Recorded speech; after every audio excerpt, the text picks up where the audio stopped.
Land and land reforms in India with special reference to West Bengal. টপিকটাকে ভালো করে ধৈর্য ধরে শুনবে, খুব সুন্দরভাবে ক্লিয়ার করার চেষ্টা করব, তোমাদেরও ভালো লাগবে। আর কোনো ডাউট থাকলে কোশ্চেন করবে। এই কিছু ফ্রেমওয়ার্ক দিয়ে করব। হ্যাঁ, ল্যান্ড রিফর্মস এর মধ্যে অ্যাকচুয়ালি ল্যান্ড রিফর্মসটা কি, আর এই অ্যাগ্রিরিয়ান রিফর্মস আর ল্যান্ড রিফর্মস এর মধ্যে ডিফারেন্সটা, বেসিক ডিফারেন্সটা কি, অ্যাবসেন্সি ল্যান্ডলর্ডস, আর এই যে ল্যান্ড রিফর্মস এটার যে প্রয়োজনটা কি, অ্যাকচুয়ালি প্রয়োজন ল্যান্ডটা রিফর্মস করার প্রয়োজন কি ছিল। হ্যাঁ, কিছু পার্সপেক্টিভ দেখে নেবো, হিস্টোরিক্যাল পার্সপেক্টিভ, আর পাশাপাশি ভ্যারিয়াস রিফর্মস যেগুলো অ্যাডপ্ট করেছে ইন্ডিয়া আফটার পোস্ট ইন্ডিপেন্ডেন্স সেগুলো দেখবো। হ্যাঁ, বেসিক্যালি আজকের মেইন টপিক হচ্ছে different reforms, land reforms that adopted post independence and operation Barga of West Bengal. Operation burger নাম শুনেছো তো, তাই না? চলো, তো ল্যান্ড রিফর্মসটা কি অ্যাকচুয়ালি, কি বলতো, ল্যান্ড রিফর্মস বেসিক যদি ওয়ার্ডে দেখতে যাও, ল্যান্ড রিফর্মসটা হচ্ছে একটা ইনস্টিটিউশনাল মেজার্স, যেটা কি করছে যে ল্যান্ড গুলোকে, land holdings, most of the land holdings কে কি করছে, ইকুইটেবলি ডিস্ট্রিবিউট করে দিচ্ছে। আর এর মেন পার্সপেক্টিভটা কি, মেন পার্সপেক্টিভটা হচ্ছে যে ল্যান্ডটাকে মোর প্রোডাক্টিভ করা।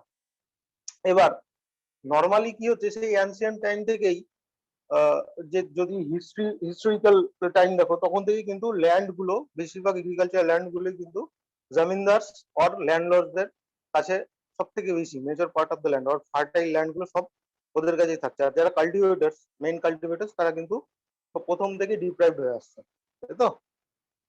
So land reforms টা কি actually? Land reforms refers to such institutional measures which deals with the alteration of existing patterns of ownership, tenancy and proper management of land. So land reforms টাকে normally main দুটো পার্সপেক্টিভে reforms করছে। এক হচ্ছে কি বলছে যে এগ্রিকালচারাল প্রোডাকশন বাড়াতে হবে, দুই কি বলছে যে না, ল্যান্ড রিফর্মস এর যে ল্যান্ডের হোল্ডিংসটা কি করে একজনের হাত থেকে ডিস্ট্রিবিউট করে দিতে হবে। এটা ছিল মেন পার্সপেক্টিভ ল্যান্ড রিফর্ম। এবার যে ল্যান্ড রিফর্মসটা আদার যে আরেকটা মেন রিফর্মস আছে, যেটা অ্যাগ্রিরিয়ান রিফর্মস, এই অ্যাগ্রিরিয়ান রিফর্মস থেকে কিরকম ডিফারেন্স দেখো। নর্মালি অ্যাগ্রিরিয়ান রিফর্মসটা হচ্ছে কি একটা বর্ডার পার্সপেক্টিভ, হ্যাঁ, আর ল্যান্ড রিফর্মসটা ওরা আন্ডার একটা ছোট্ট একটা পার্সপেক্টিভ। অ্যাগ্রিরিয়ান রিফর্মস এর মধ্যে অনেক কিছু আসবে, ইরিগেশন রিফর্মস। নাও নাও হচ্ছে তোমার আরেকটা টপিক হচ্ছে, আরেকটা মেইন টপিক হচ্ছে হোয়াট ইজ অ্যাবসেন্টলি ল্যান্ডলর্ডস। দেখো এটা বোঝার চেষ্টা করো। অ্যাবসেন্টলি ল্যান্ডলর্ডস তাদেরকে বলছে যে সাপোজ মনে করো যে কোনো একটা ল্যান্ডলর্ডস আছে, সে কি করছে, তার যেখানে জমি আছে, তার যে এগ্রিকালচার ল্যান্ড আছে, সেখান থেকে অনেক অনেক দূরে থাকে, অন্য একটা, দেখা গেলো অন্য একটা সিটিতে থাকে, আর তার কোনো লোকাল কানেকশন নেই। হ্যাঁ, তার সেই যে ল্যান্ড ওনার, তার কোনো লোকাল কানেকশন নেই, আর তার যে ল্যান্ডটা অন্য কেউ কাল্টিভেট করছে, তখনই সেটাকে কিন্তু অ্যাবসেন্টলি ল্যান্ডলর্ডস বলবে। হ্যাঁ, সো অ্যাবসেন্টলি ল্যান্ডলর্ডস কাদেরকে বলছে? The owners of the land like zamindars but had no local connection or did not reside within the local vicinity of the land owned by them. Okay, so absentee landlords দেরও এই land reforms এ কেন একটা important part করছে সেটা পরে বলছি আস্তে আস্তে। এরপরে কি বলছে যে এই যে ল্যান্ড রিফর্মসটা অ্যাডাপ্ট করছে, এই ল্যান্ড রিফর্মস অ্যাডাপ্টেশনের পিছনে অ্যাকচুয়াল রিজনটা কি। ইন্ডিপেন্ডেন্সের প্রথমে জমিনদারি সিস্টেম, জাগিরদার, এগুলো সব এক্সিস্ট ছিল। এবার তোমার যখন ইন্ডিপেন্ডেন্স হলো, তার আগে যে এগ্রিকালচারের যে অবস্থাটা, এই এগ্রিকালচারের অবস্থাটা দেখো, বলছে যে ownership of the land was highly concentrate. Normally 70 to 75% land, agricultural land কার হাতে ছিল না, ফিউ নাম্বারস অফ জমিনদারস এর হাতে কিন্তু সেই ল্যান্ড গুলো ছিল। ঠিক আছে, আর বাকি যে 30% ল্যান্ড এটা ছিল রেস্ট অফ দা কাল্টিভেটার্সদের হাতে, মানে ছোট ছোট ছোট ছোট ভাগে, একেবারে ছোট ছোট ছোট ছোট ভাগে। এবার এখানে মেন প্রবলেমসটা কি হচ্ছে, ছোট ছোট জোতে ভাগ করা এই যে জমিগুলো, এগুলোতে কি, এগুলোতে নর্মালি এখানে কি হচ্ছে, এখানে তোমার ক্যাপিটাল ইনভেস্টমেন্ট কিন্তু খুব কম, ঠিক আছে, ক্যাপিটাল ইনভেস্টমেন্ট কম, স্বাভাবিক। এখানে কোনো ফার্টিলাইজার, কোনো ভালো কোনো গ্রোয়িং সিডস ইউজ হয় না, ঠিক আছে, মেজর টেকনোলজি ইউজ হচ্ছে না। তো তার সাথে সাথে কি হচ্ছে, এগ্রিকালচারাল প্রোডাক্টিভিটি কিন্তু খুবই লো, ঠিক আছে, প্রোডাক্টিভিটি ইজ লো, ঠিক আছে। সো এখানে মেজর প্রবলেম তখন, যে প্রি ইন্ডিপেন্ডেন্সের সময় এই মেজর প্রবলেমটা দেখা দিয়েছে যে যারা মেন কাল্টিভেটার তাদের হাতে যে ল্যান্ডটা আছে সেই ল্যান্ডটা একেবারে ওয়েস্টল্যান্ডের, মোটামুটি ওয়েস্টল্যান্ডের কাছাকাছি। আর মেন ল্যান্ড যেগুলো হচ্ছে কাল্টিভেবল ল্যান্ড অ্যাকচুয়ালি ফার্টাইল, সেগুলো few members of land owners or zamindars এর হাতে সীমাবদ্ধ, ঠিক আছে। পাশাপাশি কি বলছে দেখো, বলছে যে landlords use to extract maximum rental from tenants. যারা ছিল টেনান্টস, টেনান্টসটা কি সেটাও পড়াবো। যারা টেনান্টস ছিল তাদের কাছ থেকে ল্যান্ড ওনার্সরা কিন্তু প্রচুর পরিমাণে কি করতো, রেন্টের নামে প্রচুর পরিমাণে এক্সট্রাক্ট করতো, মানে শোষণ করতো, ঠিক আছে। টেনান্টস আর left with no money after paying their rental. তারা রেন্ট দেওয়ার পরে তাদের কাছে কোনো কিছু থাকতো না, সারপ্লাস তো দূরের কথা, তারা তাদের নিজের যে অ্যাকচুয়াল বেসিক লাইফ সেটাই নেসেসিটি কমপ্লিট করতে পারতো না। দে হ্যাড নাইদার রিসোর্স নল নলেজ, এগ্রিকালচারের সম্পর্কে কোনো নলেজও ছিল না, আর পাশাপাশি কোনো রিসোর্সও ছিল না। রিসোর্স মিন কোনো নিজের কোনো ল্যান্ড, এগ্রিকালচার বা কাল্টিভেবল ল্যান্ড বা আদার্স রিসোর্স কোনো কিছুই ছিল না। Land was not organized, land গুলো অর্গানাইজ করা ছিল না। এটা কিন্তু প্রি ইন্ডিপেন্ডেন্সের সময় এই প্রবলেম গুলো দেখছে, যারা গভর্নমেন্ট তৈরি করবে তারা দেখছে যে এইরকম অবস্থা, land was not organize, land গুলো কোনো অর্গানাইজ ওয়েতে নেই।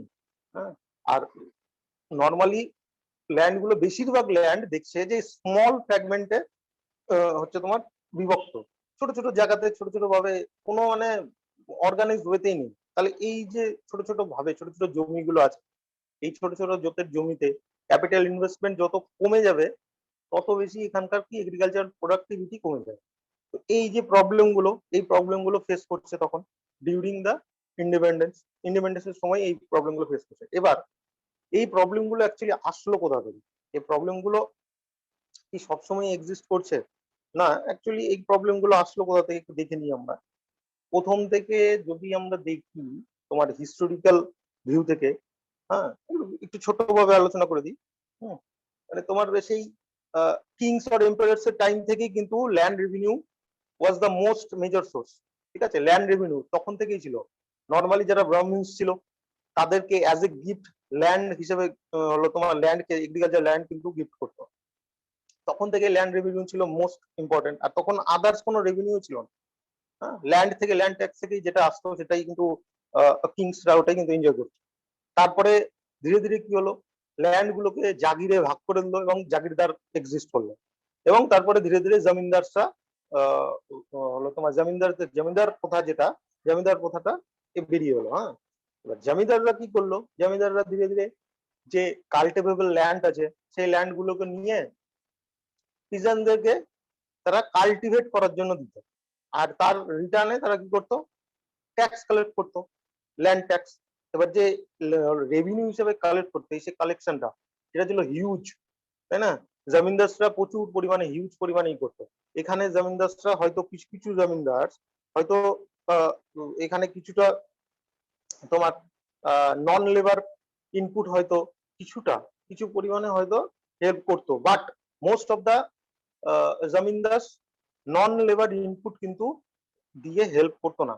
তাহলে নন লেবার ইনপুট কারা দিত, সেই যে কাল্টিভেটার্সরা, তারাই কিন্তু নন লেবার ইনপুট দিচ্ছে। নন লেবার ইনপুট মানে তোমার ফার্টিলাইজার্স, তারপরে সিডস, হ্যাঁ, আদার্স যে সমস্ত নন লেবার ইনপুটস হয় সেগুলো সব। তো জমিনদাসরা এখানে কিছু ইউজ করছে না, আর তার রিটার্নসে কিন্তু প্রচুর পরিমাণে ট্যাক্স নিত। এরপরে আসলো কলোনিয়াল পিরিয়ড, ব্রিটিশ পিরিয়ডে কিছু সিস্টেমস ছিল, ব্রিটিশ পিরিয়ডে ব্রিটিশরা কি করলো, এই সিস্টেমটাকে আরো বেশি শক্তিশালী ভাবে, আরো বেশি স্ট্রং করার জন্য ওরা ফার্স্ট স্টার্ট করলো জমিনদারি সিস্টেম। এবার জমিনদারি সিস্টেম যেটা জানো, 1793-তে তোমার জন শোর অ্যান্ড লর্ড কর্নওয়ালিস এই জমিনদারি সিস্টেম আর পার্মানেন্ট সেটেলমেন্ট স্টার্ট করে। এই যে সিস্টেমটা, এটা ছিল first strong system, one of the strong system by British. এরা কিন্তু এই সিস্টেমটা স্টার্ট করে দিয়ে প্রচন্ড পরিমাণে যারা পিজেন্টস ছিল তাদের উপর কিন্তু চাপ দিতে শুরু করলো। এই যে পিজেন্টসদের উপরে যে এই চাপটা, এই পিজেন্টসরা কি করছে, নর্মালি যে কাল্টিভেট করছে, যা প্রোডাকশন হচ্ছে সেগুলো কিন্তু সব দিয়ে দিচ্ছে। এর পিছনে তাদের যে যারা মেইন কাল্টিভেটার্স, তাদের লাইফস্টাইলটা কি হচ্ছে, তাদের লাইফস্টাইল আরো বেশি অবনতি হচ্ছে। পাশাপাশি তারা ল্যান্ডের ওপর কিন্তু কোনো খরচ করতে পারছে না। নর্মালি তখন এগ্রিকালচারাল ল্যান্ড যেটা ছিল, ল্যান্ডের ওপর কেউ কোনোভাবে, না জমিনদার, না হচ্ছে তোমার ব্রিটিশার্সরা কোনোভাবেই কোনো কিছু খরচ করতো না। যা করতো এই কাল্টিভেটার্সরাই করতো। কাল্টিভেটার্সের কাছে তো সেরকম কোনো ক্যাপিটাল ছিল না, ওরা যতটুকু পারতো ততটুকুই করতো। তখন একটা প্রথা ছিল স্ল্যাশ এন্ড বার্ন কাল্টিভেশন, এই ধরনের অনেক কিছু, এইগুলোই করতো ওরা। ঠিক আছে, পাশাপাশি এই সময়টা দেখো, এই সময়টা কতটা ক্রুয়েলটি ছিল ওদের। এই পার্মানেন্ট সেটেলমেন্টের সময় যে ট্যাক্স সিস্টেমটা ছিল সেগুলো 11 পার্টসে ভাগ করে দিত। হ্যাঁ, রেভিনিউ যে সিস্টেমটা, তার মধ্যে 10-11 পার্টটাই নিয়ে নিত ইস্ট ইন্ডিয়া কোম্পানি। ঠিক আছে, ইস্ট ইন্ডিয়া কোম্পানি 10-11 পার্টটাই কিন্তু নিয়ে নিত, আর 1/10টা ওর মধ্যে বাকি যেটা বাঁচছে ওর 1/10 নিত জমিনদার। হ্যাঁ, আর বাকিটা বাকিটা কিন্তু কার কাছে থাকতো, বাকিটা থাকতো কাল্টিভেটারদের কাছে। এবার জমিনদাসরাও এখানে প্রচুর শোষণ করতো, ওরা তো জোর জবরদস্তি করে, ওদেরকেও তো কি করতে হবে, ওরা জোর জবরদস্তি করে কিন্তু 1/10 না, এর মধ্যে থেকে বেশিরভাগই নিয়ে নিত। 60%-70% যতটুকু বাঁচলো তার 60% নিয়ে নিত। একটা কাল্টিভেটার্স এর কাছে জাস্ট কিছুদিন খেয়ে পরে বাঁচার মতন সেই প্রোডাকশনটা থাকতো। নর্মালি কোনো সারপ্লাস তাদের কাছে থাকতো না। এইটা এটা হলো তোমার বেসিক্যালি কোথায় হয়েছিল এই পার্মানেন্ট সেটেলটা, বেঙ্গল, বিহার, ওড়িশা, বেনারস প্রভিন্স। হ্যাঁ, আর এরপরে এই যে সিস্টেমে, এই সিস্টেমে দেখছে যে কাল্টিভেটারদের থেকে আর মানে এত কষ্ট করে নেওয়া যাচ্ছে না। এবারে এর মাঝখানে ইন্টারমিডিয়েট ছিল ইস্ট ইন্ডিয়া কোম্পানি, তার নিচে ছিল জমিনদার, তার নিচে ছিল কাল্টিভেটার্স। কাল্টিভেটার্স থেকে ডিরেক্ট তো যেত না, প্রথমে নিত জমিনদার, জমিনদার পে করতো ইস্ট ইন্ডিয়া কোম্পানিকে। কিন্তু 1820-তে Thomas Munro and Alexander Read new একটা সিস্টেম নিয়ে এলো, যেটার মধ্যে রায়তবাড়ি সিস্টেম। রায়ত হচ্ছে পিজেন্টস। এবার রায়তবাড়ি মানে রায়ত পিজেন্টসদের সঙ্গে directly connected with the peasants. আর ইস্ট ইন্ডিয়া কোম্পানি কি করছে, এখানে কোনো জমিনদারকে রাখবে না, ওটা ডিরেক্ট পিজেন্টসদের কাছ থেকে নেবে, মানে কাল্টিভেটারদের কাছ থেকে ডিরেক্ট রেভিনিউটা নেবে। এখানে এই রেভিনিউ সিস্টেমে কি হলো, এই রেভিনিউ সিস্টেমটা সাধারণত প্রথমের দিকে ইনিশিয়ালি একটা ভালো সাকসেস স্টার্ট হলো, যে না কিছুটা রেভিনিউ আসছে, আর যাদের কাছ থেকে রেভিনিউ কালেক্ট হচ্ছে তারাও তাদের কাছে কিছুটা থাকছে। নর্মালি এই রেভিনিউ সিস্টেমে কি করতো ওরা, 50% ফর ড্রাই ল্যান্ড, মানে যেখানে ড্রট বেশিরভাগ হতো সেই এখান থেকে 50% রেভিনিউ কালেক্ট করতো, 60% ফ্রম ইরিগেটেড ল্যান্ড। তা সত্ত্বেও এটা কিন্তু সম্পূর্ণভাবে সাকসেস হয়নি রায়তবাড়ি সিস্টেম, কারণ জমিনদাসরা আগে থেকে, জমিনদার আর ল্যান্ডলর্ডসরা অনেকদিন আগে থেকেই কবজা করে রেখেছিল, সুতরাং ওদেরকে অত সহজে তার ওঠানো সম্ভব নয়। তো রায়তবাড়ি সিস্টেমটাও মানে মোটামুটি একটা সাকসেস হয়ে থেকে গেল। হ্যাঁ, সেখানেও অনেক করাপশন, না জমিনদার আর ল্যান্ডলর্ডস, তা সত্ত্বেও মাঝখানে ইন্টারমিডিয়েটস নেই, তা সত্ত্বেও ওরা কিন্তু কোনো না কোনো ভাবে ওরা শোষণ করতে। নর্মালি মাদ্রাজ, বম্বে অ্যান্ড আসামের কিছু পার্টসে এটা বেশি ফলপ্রসূ হয়। আর একটা সিস্টেম, মেইন সিস্টেম ছিল মাহলবাড়ি সিস্টেম। এই রায়তবাড়ি সিস্টেমটাকেই মডিফাই করে মাহলবাড়ি সিস্টেম হলো তোমার করছে। মাহল মানে কি, মাহল মানে না ভিলেজ, ভিলেজ হিসাবে সেই করছে কি, একটা বা দুটো ভিলেজ থাকবে সাপোজ, তখন village A and village B ছিল, এই দুটো ভিলেজ। বাট এর পাশে বা এর আশেপাশে একটা এরিয়া, এই ভিলেজের যারা প্রধান থাকতো তারা একটা এরিয়া বলতো। ওই এরিয়ার আন্ডারে যতগুলো ল্যান্ড ছিল এগ্রিকালচার ল্যান্ড, এই এগ্রিকালচার ল্যান্ডকে ওই ভিলেজের যারা কাল্টিভেটার তাদেরকে দিয়ে না, তোমরা কাল্টিভেট করো এবং তোমরা কালেকটিভলি একটা রেভিনিউ আমাদেরকে দিতে হবে, শেয়ার করতে হবে। এটা ব্রিটিশরা বলল। কে স্টার্ট করছিল? বেন্টিংস এর সময় 1823। এবার এখানেও দেখো, এখানেও কিরকম একটা করাপশন স্টার্ট হচ্ছে। করাপশনটা এখানে যারা ল্যান্ডলর্ড থাকতো অর প্রধানস থাকতো, প্রধানস অর ল্যান্ডলর্ডস, এরা কিন্তু নিজেদের পাওয়ার নিয়ে এখান থেকে, এখানে যারা কাল্টিভেটার্সদের কাছে নিজেদের পাওয়ার নিয়ে অর্ধেকটা নিজেরা নিয়ে নিয়ে বাকিটা দিত তোমার ব্রিটিশদের কাছে। তো এটাও একটা শোষণের জায়গা ছিল, এটাও সম্পূর্ণভাবে সাকসেস পেল না। এরপরে আর একটা অ্যাক্ট বেরিয়েছিল, সেটা হলো 1859-এ, সেটা হচ্ছে Bengal rent act. Bengal rent act British টাইমে ফার্স্ট রেন্ট অ্যাক্ট ছিল, ল্যান্ড রেন্ট অ্যাক্ট, ঠিক আছে, 1859-এ বেরিয়েছিল। তো এই এই যে সিস্টেম, এই তিনটে সিস্টেম ছিল মেজর সিস্টেম। এরপরে আর একটা মুভমেন্ট হয়েছিল। এই অ্যাকচুয়ালি কি বলতো, এই পিজেন্টস আর কাল্টিভেটার্সদেরকে নিয়ে কোনোদিনও এদেরকে নিয়ে অ্যাকচুয়াল কোনো ইয়েই বেরোয়নি, কোনো লই বেরোতো না, ঠিক আছে। সো এদেরকে নিয়ে কোনো রকম কোনো মুভমেন্টও হতো না, আদারওয়াইজ এদের নিয়ে কোনো চেঞ্জও হতো না। নর্মালি যে সমস্ত ল গুলো বেরোতো সেগুলো এনজয় করা করতো হয় ল্যান্ড ওনার্স অর অর কারাই করতো যারা ইন্টারমিডিয়েট ছিল, হ্যাঁ, ঠিক আছে, রাইটদার্স যারা ছিল তারা কিন্তু এটাকে এনজয় করতো। কিন্তু যারা অ্যাকচুয়াল কাল্টিভেটার্স টেনেন্টস তারা কিন্তু কোন রকম কোনো ল কিন্তু পার্সিউ করার সুযোগ পেত না। তো সেই জন্য 1952-তে এই আচার্য বিনোবা ভাবে ও স্টার্ট কি করলো, ও একটা ছোট্ট একটা মুভমেন্ট স্টার্ট করেছিল, সেটা হচ্ছে তোমার নন ভায়োলেন্ট মুভমেন্ট। ওই মুভমেন্টটাতে কি করছে, ও যে তামিলনাড়ু, তেলেঙ্গানা, মানে সাউথ ইন্ডিয়ার যে সমস্ত প্রমিনেন্ট গ্রামগুলো ছিল, তখন তো তহসিল মৌজা এরকম ভাবে বলতো। তো ওইখানে যে সমস্ত জায়গাতে তোমার ভিলেজ গুলোতে বড় বড় জোতের জমি এবং বড় বড় জমিনদার আছে, যাদের কাছে প্রচুর ল্যান্ড হোল্ডস আছে, তো ওখানে গিয়ে পঞ্চায়েত বসতো, ওদের কাছে গিয়ে কিন্তু বিনয়ভাবে আর্জ করতো, মানে রিকোয়েস্ট করতো যে এরকম কন্ডিশন কাল্টিভেটার্সদের, ওরা না খেতে পেয়ে মরছে, তো সুতরাং আপনারা হেল্প করেন। তো ইনিশিয়ালি বিনয়ভাবের কথা শুনে স্টার্ট করেছিল, কিছু কিছু জমিনদাররা সেটা রেসপন্সও করেছিল এবং তারা কিন্তু তাদের কিছু cultivable land as a gift use করেছিল। সেটাকেই বলতো ভুদান মুভমেন্ট। ওকে, সেটাকেই বলতো ভুদান মুভমেন্ট। বাট সেটাও কিছুটা হওয়ার পরে লিমিটেড ছিল, ঠিক আছে, ভুদান মুভমেন্ট। এরপরে আসলো কি গ্রামদান মুভমেন্ট, না ওর পরের ইয়ার এই 1952-তে হলো তোমার বিনয়ভাবে গ্রামদান মুভমেন্টটা স্টার্ট করছে। কি একটা হলো, পুরো গ্রাম যদি কেউ বা ভিলেজকে কেউ যদি কোনো ল্যান্ডলর্ড যদি কিছু পরিমাণ জমি বা এগ্রিকালচার ল্যান্ড আর কাল্টিভেবল ল্যান্ড যদি অ্যাজ এ গিফট দিতে পারে, তো কিছু পরিমাণ মানুষ দিয়েছিল, কিছু ল্যান্ড হয়েছিল, বাট নট সো সাকসেস। এর কিছু ড্রব্যাকও ছিল, মানে যে সমস্ত ল্যান্ড দিত সেগুলো হয় ওয়েস্টল্যান্ড অর ইনফার্টাইল, অথবা সেগুলো লিগাল প্রসিডিউরে ফেসেছিল, ঠিক আছে, সেই ল্যান্ড গুলো দিত, আর সেই ল্যান্ড গুলোতে নর্মালি মানে কাল্টিভেশন পসিবলই ছিল না। তো এই ভুদান গ্রামদান মুভমেন্টটাও কিন্তু একটা লিমিটেশনে থেকে গেল।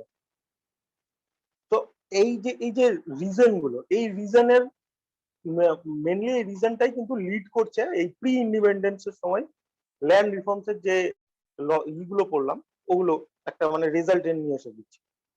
এবার আফটার ইন্ডিপেন্ডেন্স ইন্ডিয়ার যারা গভর্নমেন্ট ফর্ম করছে, গভর্নমেন্ট ফর্মেশনের পর ওদের কাছে চ্যালেঞ্জ, এটা একটা বিরাট চ্যালেঞ্জ যে এগ্রিকালচারের ল্যান্ডের প্রোডাকশন এত কম, যারা কাল্টিভেটার্স তারা কিভাবে করবে, কোনো যে এগ্রিকালচার ল্যান্ড রয়েছে এত, আমাদের ইন্ডিয়াতে এত agriculture land, cultivable land, net এরিয়া আছে, বাট সেখান থেকে কিন্তু প্রোডাক্টিভিটি গভর্নমেন্ট ঠিকঠাক পাচ্ছে না, ট্যাক্সও পাচ্ছে না, রেভিনিউ পাচ্ছে না।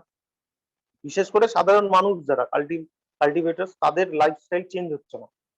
এবার তাদের যে একটা লাইফস্টাইলের যে একটা ডেভেলপমেন্ট, সেটার উপর কি করে প্রথমেই 1955-এ ল্যান্ড রিফর্মস নিয়ে আসো। ল্যান্ড রিফর্মসটা কি করছে, যে জে.সি. কুমারাপ্পান বলে একজন ছিল, যে একটা থরলি সার্ভে করে, সার্ভের উপর বেসিস করে কুমারাপ্পা কমিটি থেকে বলছে যে একটা কম্প্রিহেন্সিভ অ্যাগ্রিরিয়ান রিফর্মস মেজার দরকার। ঠিক আছে, কম্প্রিহেন্সিভ দরকার। কম্প্রিহেন্সিভ মানে প্রায় অলমোস্ট পুরোটাকে চেঞ্জ করতে হবে। এবার এর মেন চারটে দিক হলো কি না, অ্যাবলিশন অফ ইন্টারমিডিয়ারিজ, ইন্টারমিডিয়ারিজ গুলোকে অ্যাবলিশ করতে হবে, টেনেন্সি স্টার্ট করতে হবে, আর সেগুলোর রেন্ট গুলোকে বেঁধে দিতে হবে, সেলিং অন ল্যান্ড হোল্ডিংসটাকে ফিক্স করে দিতে হবে, আর কনসলিডেশন অফ ল্যান্ড হোল্ডিং করতে হবে। এবার চলো এগুলোকে একটু ডিটেলসে দেখে নিই। এগুলো হচ্ছে মেন জিনিস, এগুলো ডিটেলসে দেখে নিই। দেখো কি বলছে, যে অ্যাবলিশন অফ দ্য ইন্টারমিডিয়ারিজ, মানে জমিনদারি সিস্টেম, সেই যে আমরা জমিনদারি সিস্টেমটা দেখলাম, সেই জমিনদারদেরকে অ্যাবলিশ করে দেবে না। এই স্টেট গভর্নমেন্ট এর মাঝখানে কোনো জমিনদার থাকবে না, এর নিচে যারা কাল্টিভেটার্স থাকবে এরাই ডিরেক্ট যে ল্যান্ড ট্যাক্স, সেই ল্যান্ড ট্যাক্সটা দেবে। আর এগ্রিকালচারের উপর তো সেরকম, কাল্টিভেশনের উপর সেরকম কোনো ট্যাক্স নেই, ট্যাক্স নেওয়া না। ঠিক আছে, মাঝখানে যে এই ইন্টারমিডিয়েরিজ অর যারা জমিনদার ছিল, যারা প্রচুর পরিমাণে শোষণ করতো আর কোনো রকম কোনো ইনপুটে হেল্প করতো না, তাদেরকে হটিয়ে দিল সম্পূর্ণ। এর ফলে কি হলো, এর ফলে বিপুল পরিবর্তন হলো। এটা ইনিশিয়ালি কিন্তু বেশ সাকসেসফুল হয়েছিল। ঠিক আছে, এবার মাঝখানে যারা ইন্টারমিডিয়েট ছিল তারা তো হটে গেল, কিন্তু তাদের হাতে প্রচুর পরিমাণে ল্যান্ড ছিল। হ্যাঁ, জমিনদার, ল্যান্ডলর্ডস আর যারা ইন্টারমিডিয়েরিজ, তাদের হাতেই অ্যাকচুয়াল ল্যান্ড গুলো কিন্তু কনসেন্ট্রেট ছিল। এবার বলছে দেখো, এবার বলছে এর কিছু অ্যাডভান্টেজ ছিল। অ্যাডভান্টেজ কি না, ইনিশিয়াল টাইমে অলমোস্ট 2 crore অফ টেন্যান্টস ওনার কি করলো, তারা ল্যান্ড কাল্টিভেট করতো। তারা কিন্তু অলমোস্ট 2 কোটি মানুষ যারা কাল্টিভেটার্স, তারা ল্যান্ড ফিরে পেলো। কারণ ল্যান্ড ফিরে পেলো, তাদের লাইফস্টাইলটা চেঞ্জ হলো। তারা কিন্তু এবার যে প্রোডাকশন, এই প্রোডাকশনটা থেকে ওদের কিছুটা সারপ্লাস হচ্ছে, স্টার্ট করলো সেটা থেকে। মানে স্টেট গভর্নমেন্ট আর কাল্টিভেটার্স এর মাঝখানে কোনো জমিনদার থাকবে না, এটাকে হটিয়ে দিল। তার জন্য এরকম একটা ফার্স্ট ইনিশিয়েটিভ চেঞ্জ হলো। ওকে, এরপরে বলছে the evolution of intermediaries has led to the end of parasitic class. প্যারাসাইটিকের মতন যারা বললাম যে জমিনদাররা, ওরা শোষণ করতো, সেজন্য বলছে যে প্যারাসাইটিক ক্লাসটাকে এন্ড হলো। More land have been brought to government possession for distribution of landless farmers. বেশিরভাগ ল্যান্ড গুলোই গভর্নমেন্টের আন্ডারে চলে গেল, কারণ ল্যান্ডলেস ফার্মার্স গুলোকে ডিস্ট্রিবিউট করতে হবে। আর considerable area of cultivable wasteland and private forest belonging to the intermediaries has been vested in the state. Okay, তো তারপরে আর একটা মেন দিক কি হলো এক্ষেত্রে, যারা তোমার জমিনদার ছিল অর ল্যান্ডার্স অর ইন্টারমিডিয়েট ছিল, তাদের কাছে যে wasteland, cultivable wasteland and private forest ছিল, সেগুলো কিন্তু সরকার দখল, মানে গভর্নমেন্ট, স্টেট গভর্নমেন্ট কিন্তু সেগুলো দখল করে নিল, মানে স্টেট গভর্নমেন্টের আন্ডারে চলে আসে। আর কি বলছে, the legal abolition brought the cultivators in the direct contact with the গভর্নমেন্টের সঙ্গে তখন একটা ডিরেক্ট কানেকশন স্টার্ট। কিন্তু ডিসঅ্যাডভান্টেজ কিন্তু হিউজ।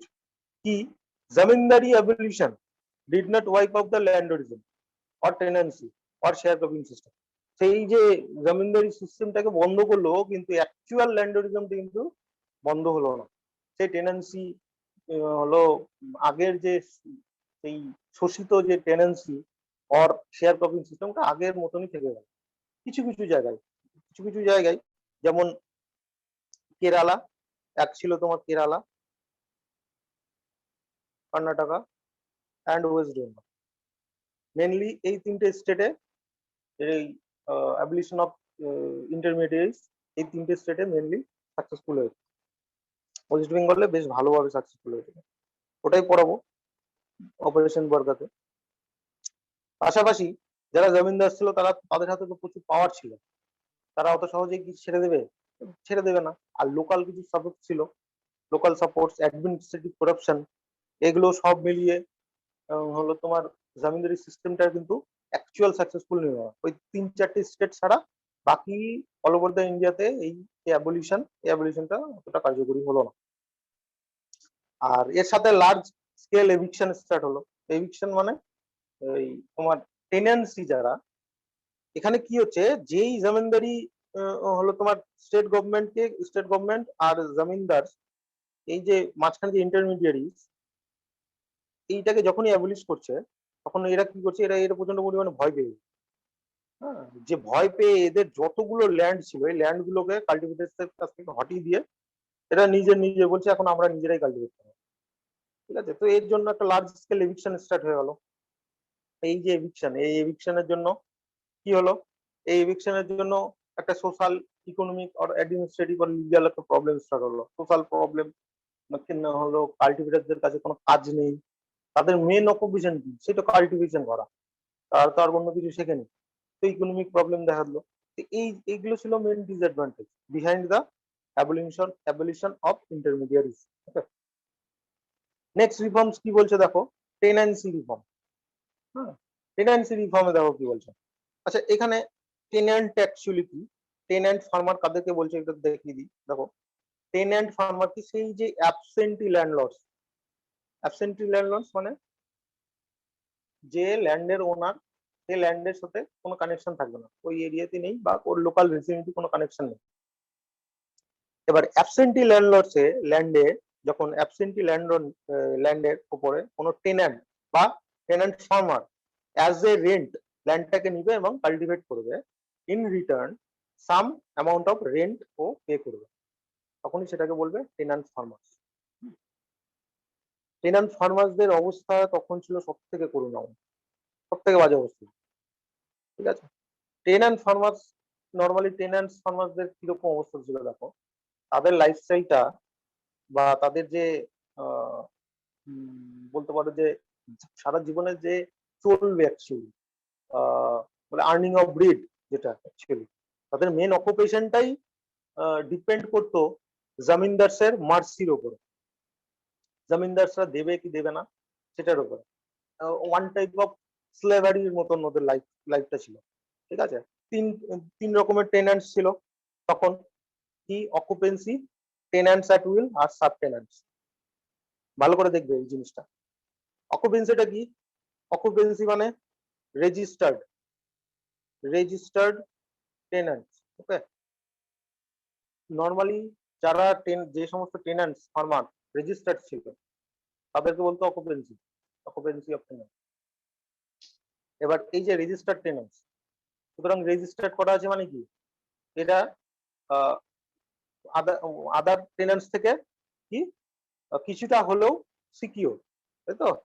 তো তখন টেন্যান্ট ফার্মারদের মধ্যে অকুপেন্সি টেন্যান্টসরাই কিন্তু সিকিউর টেন্যান্টস ছিল। ওকে, আর টেন্যান্সি অ্যাট উইলটা দেখো কি, টেন্যান্সি অ্যাট উইলটা হচ্ছে তোমার ইচ্ছার উপর নির্ভর করবে। মানে এখানে টেন্যান্ট চাইলে ওর জমিও, যে কাল্টিভেবল ল্যান্ডটা, ওটাকে ছেড়ে দিতে পারে। পাশাপাশি জমিনদার চাইলে যে কোনো টেন্যান্টকে কিন্তু জমিটাকে যখন তখন দিতে পারে। এটা ছিল খুব বাজে সিস্টেম, টেন্যান্টস অ্যাট উইল। উইলের উপর নির্ভর ছিল। আর সাধারণত টেন্যান্টসরা তো ল্যান্ডটাকে ছাড়তো না, জমিনদাররাই এটা এই ইচ্ছার উপর নির্ভর ছিল। সেই জন্যই বলছি যে এদের অবস্থাটা খুব করুণাময় ছিল। আর একটা কি, আর একটা বলছে তোমার সাব টেন্যান্টস। সাব টেন্যান্টসটা কি দেখো, সাব টেন্যান্টস মানে জমিনদারের কাছ থেকে যখন একটা ল্যান্ড নিল কোনো টেন্যান্ট, সাপোজ একটা জমিনদারের কাছ থেকে একটা ল্যান্ড নিল টেন্যান্ট, ঠিক আছে, টেন্যান্ট ফার্মার। এবার এই টেন্যান্ট ফার্মার কাছ থেকে আবার যখন অন্য একজন টেন্যান্ট ফার্মার হলো তোমার ল্যান্ড টেন্যান্টে নেবে, তখনই সেটাকে বলছে সাব টেন্যান্টস। ওকে, যেমন সাব লিজিং বলে, লিজিং নেওয়ার পর আরেকজন লিজিং নিচ্ছে লিজারের কাছ থেকে, সাব লিজিং বলে, তুমি এটা সাব টেন্যান্টস। এটা ছিল ওর্স কন্ডিশন। এই দুটো টেন্যান্ট ফার্মারের ছিল ওর্স কন্ডিশন, তখন উঠে যেতে পারে। সব থেকে খারাপ ছিল সাব টেন্যান্টস। এদের কোনো অকুপেন্সি বা কোনো উইল বা কোনো অধিকারই ছিল না। সুতরাং এখানে এদের কোনো ইচ্ছাও থাকতো না। এদেরকে প্রচুর পরিমাণে ট্যাক্স দিতে হতো, মানে রিটার্নে দিতে হতো অ্যাজ এ রেন্ট, প্রচুর পরিমাণে, হিউজ পরিমাণে দিতে হতো। না কোনো ড্রট, না কোনো ফ্লাড, কোনো রিজন এখানে কিন্তু ইয়ে ছিল না, প্রিভ্যালেন্স ছিল না। তো রেন্টটা কি ছিল দেখো, রেন্টটা ছিল মোস্ট এক্সরবেন্ট, হ্যাঁ, গলা কাটা দাম ছিল তখন রেন্ট দিতে হতো, বিটুইন 35 থেকে 75%। এবার তখন প্রোডাক্টিভিটি যাই হোক না কেন, একটা রেন্ট ওদের ইয়ে ছিল যে 75% আমরা নিয়ে যাবো, নর্মালি 35% এই জন্য দিয়েছে। কিছু কিছু জমিদারের সঙ্গে টেন্যান্টের যদি সম্পর্ক ভালো হতো, তো সেক্ষেত্রে হয়তো 5 to 10% কিছুটা লেস নিত। বেশিরভাগ জমিদার আর ল্যান্ডলর্ডসরাই কিন্তু প্রচুর পরিমাণে টেন্যান্সি অ্যাজ এ রেন্ট প্রচুর পরিমাণে কিন্তু ওরা শোষণ করতো। হুম, ওটাকেই বলছে 35 to 75%। আর একটা কি বলছে দেখো, tenancy reforms introduce in the regular rent provide security of tenure and কনফার ownership to the tenant. এই যে টেন্যান্সি, এই টেন্যান্সি রিফর্মসটা টেন্যান্ট ফার্মারদের কিন্তু রেগুলার রেন্টটাকে একটা বেঁধে দিল। রেন্টটাকে যদি না বাড়া যায় তাহলে তো মুশকিল, তাই না? কত যে টেন্যান্ট ফার্মার্স আছে এরা কত দেবে, কত রেন্ট দেবে? এদেরও তো কিছুটা রাখতে হবে। এরা এরা কাল্টিভেশন করার পরে এদের কাছে যতটুকু প্রোডাকশন থাকতো, সেই প্রোডাকশন দিয়ে এদের জাস্ট খাওয়া দাওয়া করে জাস্ট চলবে, এরকম একটা অবস্থা। কিছু কিছু ক্ষেত্রে সেটাও চলতো, একবেলা খেতে আর একবেলা খেতে, এইরকম পরিস্থিতি ছিল। তো সেই জন্য তাদেরকে সিকিউরিটি প্রোভাইড দিল, একটা 10 ইয়ারের সিকিউরিটি প্রোভাইড, না টেন্যান্সি যারা টেন্যান্ট থাকবে তাদেরকে একটা 10 ইয়ার থাকবে, যে ওরা এতদিন মিনিমাম এতদিন ওদের কাছে ল্যান্ডটা থাকবে। আর কি বলছে, ওনারশিপ অফ দ্য টেন্যান্টস, টেন্যান্টস এর ক্ষেত্রে একটা ওনারশিপের লিগালাইজ করে দিল টেন্যান্সি রিফর্মস। হ্যাঁ,